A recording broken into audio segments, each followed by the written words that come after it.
नमस्कार। शुरुआत एक बहुत ही बुनियादी बल्कि चौंकाने वाले सवाल से करते हैं। क्या भारत में 8 शास्त्रीय नृत्य हैं या 9? हाँ बिल्कुल, मतलब ये कोई ऐसा सवाल नहीं है जिसका एक ही रटा रटाया जवाब हो। सही बात है। असल में यह इस बात पर निर्भर करता है कि आप ये सवाल पूछ किससे रहे हैं। आज की इस खास चर्चा में हम ये समझेंगे कि ये नृत्य बने कैसे और इन्हें याद रखने के जो अजीबोगरीब ट्रिक्स। तो चलिए इसे थोड़ा डिकोड करते हैं। ये 8 बनाम 9 का आखिर क्या चक्कर है? ये बहस असल में इस बात का बेहतरीन उदाहरण है कि कैसे सांस्कृतिक परिभाषाएं अलग-अलग संस्थाओं के नजरिए से एकदम बदल जाती हैं। मतलब नजरिया बदलने से संख्या कैसे बदल सकती है? देखो, अगर संगीत नाटक अकादमी के नियमों को देखें, जिसे भारत में कला का मुख्य मानक माना जाता है, तो वे केवल 8 शास्त्रीय नृत्यों को मान्यता देते हैं। लेकिन दूसरी तरफ भारत का संस्कृति मंत्रालय है। अच्छा, तो उनका क्या कहना है इस बारे में? उनका दायरा थोड़ा अलग है। वो 9 शास्त्रीय नृत्यों की सूची जारी करते हैं। उनके अनुसार ये जो 9वां नृत्य है वो छऊ है। अरे वाह, ये तो ऐसा हो गया जैसे एक ही खेल के मैदान में 2 अलग-अलग रेफरी खड़े हों और दोनों के हाथ में नियमों की अलग-अलग किताब हो। बिल्कुल, एग्जैक्टली यही स्थिति है। लेकिन प्रतियोगी परीक्षाओं की तैयारी करने वालों के लिए या सिर्फ जानकारी बढ़ाने वालों के लिए इस अंतर को समझना इतना जरूरी क्यों है? मतलब एक अतिरिक्त नृत्य से क्या ही फर्क पड़ जाएगा? फर्क पड़ता है क्योंकि यहीं पर कॉन्टेक्स्ट का या संदर्भ का पूरा खेल शुरू होता है।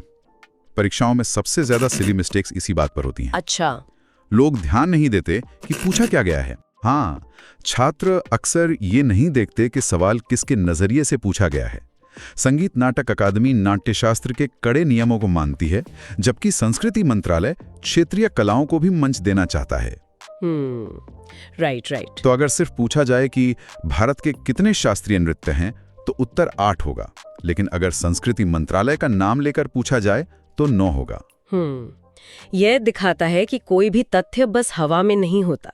और परिभाषाओं की बात करें तो इन सभी नृत्यों का मूल स्रोत एक ही ग्रंथ है, नाट्यशास्त्र। जी, जिसे भरत मुनि ने लिखा था। हाँ, और इसे भारत के 5वें वेद के रूप में भी जाना जाता है।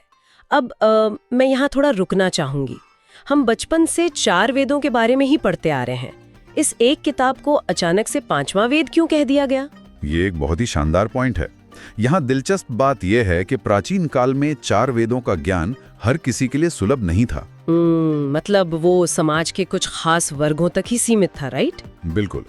तो ऐसा माना जाता है कि भरत मुनि ने नाट्य शास्त्र की रचना इसलिए की ताकि वेदों का जो गहरा ज्ञान है, चाहे वो ऋग्वेद के शब्द हों या सामवेद का संगीत, हाँ। या फिर यजुर्वेद का अभिनय और अथर्ववेद की भावनाएं, हाँ। उन सब को मिलाकर कला के माध्यम से आम लोगों तक पहुंचाया जा सके। ये सिर्फ एक किताब नहीं है, ये प्रदर्शन कलाओं का सबसे पुराना और सबसे लोकतांत्रिक ग्रंथ है। ये बहुत ही खूबसूरत बात कही आपने।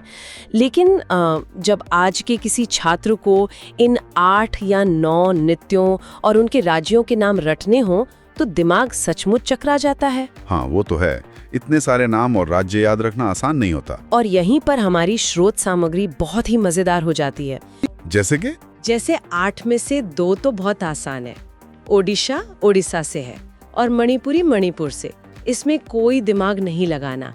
लेकिन भरतनाट्यम को तमिलनाडु से कैसे जोड़ा जाए? अच्छा, तो इसका क्या ट्रिक बताया गया है? ट्रिक ये है कि नाट्यम बोलते समय टी और एन की ध्वनि आती है और टीएन का मतलब है तमिलनाडु। अरे वाह, ये तो विशुद्ध रूप से ध्वनि आधारित जुड़ाव है ना? मतलब टी और एन से सीधे तमिलनाडु। हाँ, क्योंकि हमारा दिमाग लंबे शब्दों की तुलना में ध्वनियों के छोटे पैटर्न को बहुत जल्दी पकड़ता है। जब हम जल्दी में नोट्स बनाते हैं तो पूरा तमिलनाडु नहीं लिखते, बस टीएन लिख देते हैं। बिल्कुल सही। और कथक वाला ट्रिक सुनकर तो मैं पूरी तरह से हैरान रह गई। उसमें क्या लॉजिक लगाया गया है? कहाँ के लोग नहीं थकते? और फिर खुद जवाब देती हैं, उत्तर प्रदेश।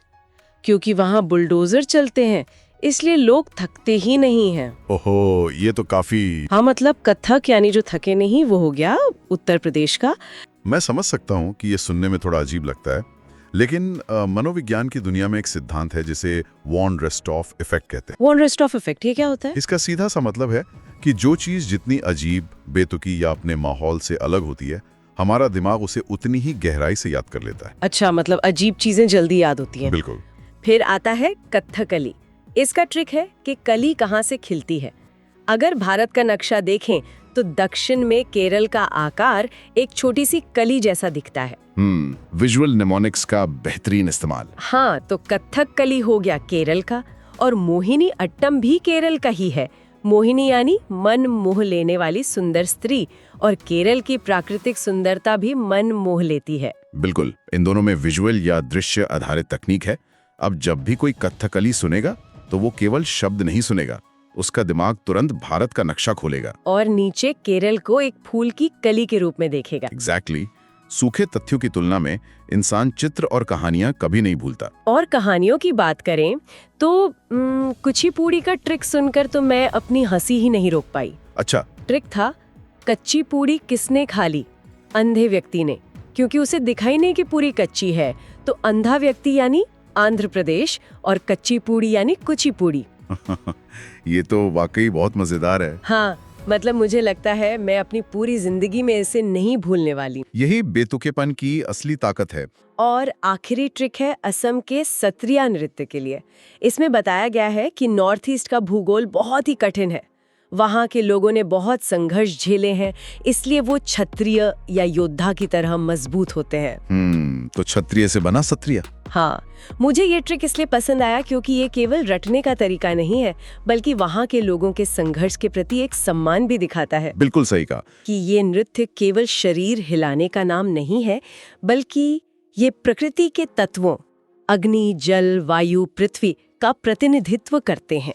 अगर हम इस विचार को थोड़ा और गहराई से समझें तो ये स्पष्ट होता है कि भारतीय दर्शन में इंसान के शरीर को ब्रह्मांड से अलग नहीं माना गया है। यानी जो ब्रह्मांड में है वही हमारे भीतर है। बिल्कुल, जो 5 तत्व ब्रह्मांड में हैं वही शरीर में है, और इन नृत्यों के जरिए उसी ब्रह्मांडीय ऊर्जा को मंच पर उतारा जाता है। तो भरतनाट्यम से शुरू करते हैं, जो सबसे पुराना शास्त्रीय नृत्य है।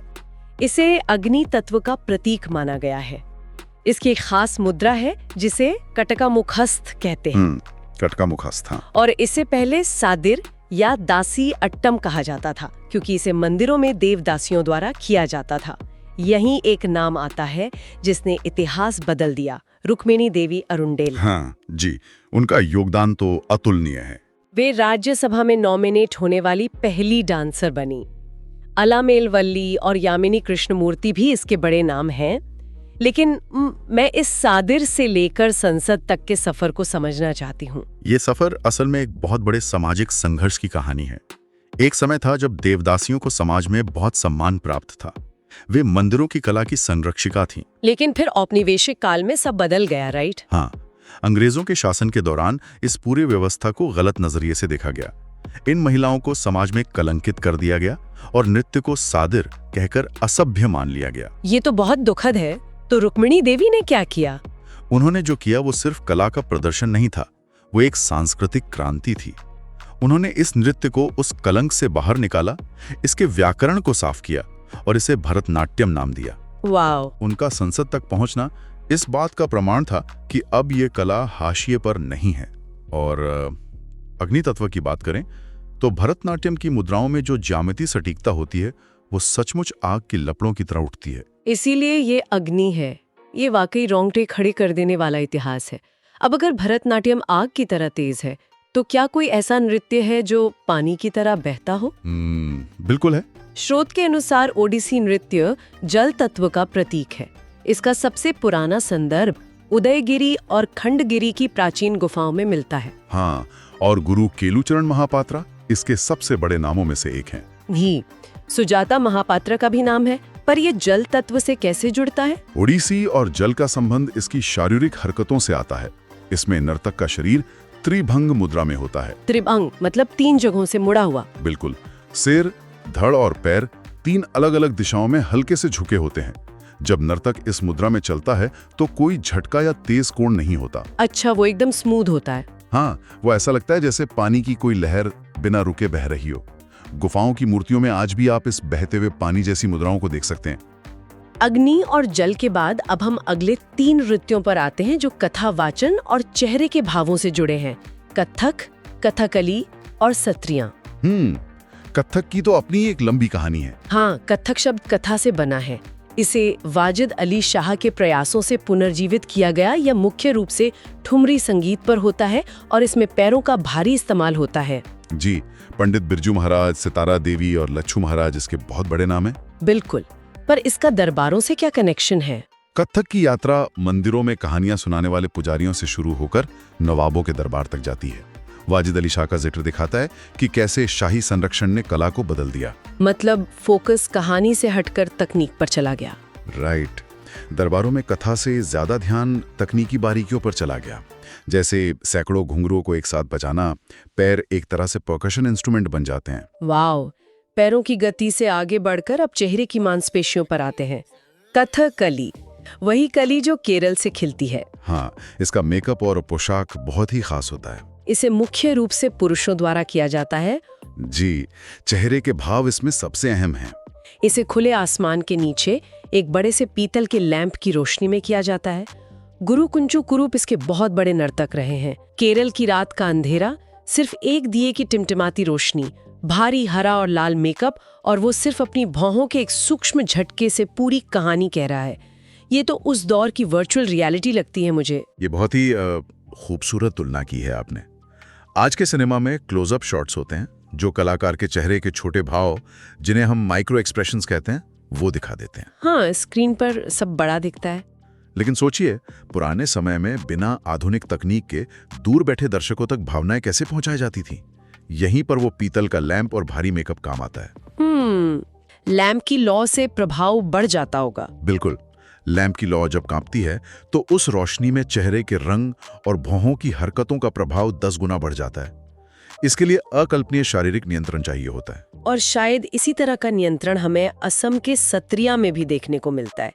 ये हमारी सूची का सबसे नया शास्त्रीय नृत्य है। जी, इसे 15वीं शताब्दी में वैष्णव संत शंकर देव द्वारा शुरू किया गया था। हाँ, ये भगवान कृष्ण पर आधारित है और इसे विशेष रूप से पुरुष भिक्षुक करते हैं, जिन्हें वहाँ भोकोट्स कहा जाता है।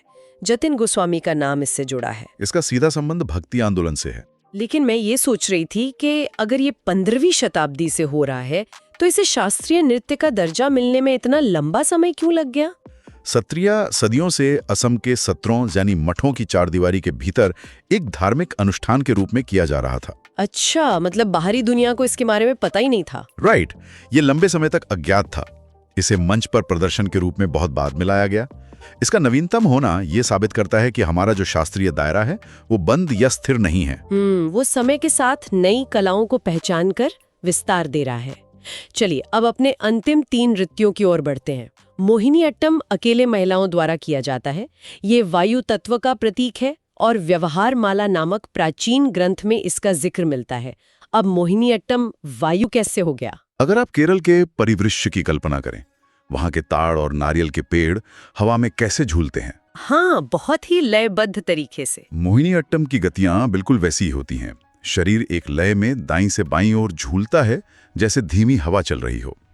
इसमें कथक जैसे तेज झटके नहीं होते। समझ गई। इसके बाद है आंध्र प्रदेश का कुचिपुड़ी, जो पृथ्वी तत्व का प्रतीक है। दिलचस्प बात यह है कि तमिलनाडु में इसे भागवत मेला कहते हैं और पहले इसे सिर्फ ब्राह्मण पुरुष ही करते थे। जी, और इसका जो चीट कोड है याद रखने का, वो तो बहुत ही कमाल का है। हाँ, नर्तकों के नाम के अंत में रेड्डी लगा हो, आप आंख बंद करके मान सकते हैं कि वे कुचिपुड़ी से जुड़े हैं, जैसे राधा राजा रेड्डी। ये पैटर्न पहचानने का एक शानदार उदाहरण है। रेड्डी सरनेम आंध्र प्रदेश में प्रमुख है और पृथ्वी तत्व का होने के कारण इसमें पैरों का जमीन से एक मजबूत संपर्क महसूस होता है। और आज ये सभी के लिए खुला है, जो कला के लोकतंत्रीकरण को दर्शाता है। अब आते हैं हमारे अंतिम नृत्य पर, मणिपुर का मणिपुरी। इसमें वेशभूषा का बहुत बड़ा रोल होता है। बिल्कुल, इसमें महिलाओं का वर्चस्व है। इस पूरी पोशाक को पोटलोई कहते हैं और इसमें जो जरी और शीशे से सजा भारी घाघरा होता है उसे कुमेन कहा जाता है। जी, जावेरी बहनें इसके लिए बहुत प्रसिद्ध हैं। लेकिन मेरा सवाल यह है कि मणिपुरी का ये भारी भरकम कुमेन वास्तव में नर्तकी की हरकतों को कैसे प्रभावित करता होगा? क्या आप इतना भारी घाघरा पहनकर छलांग लगा सकते हैं? बिल्कुल नहीं।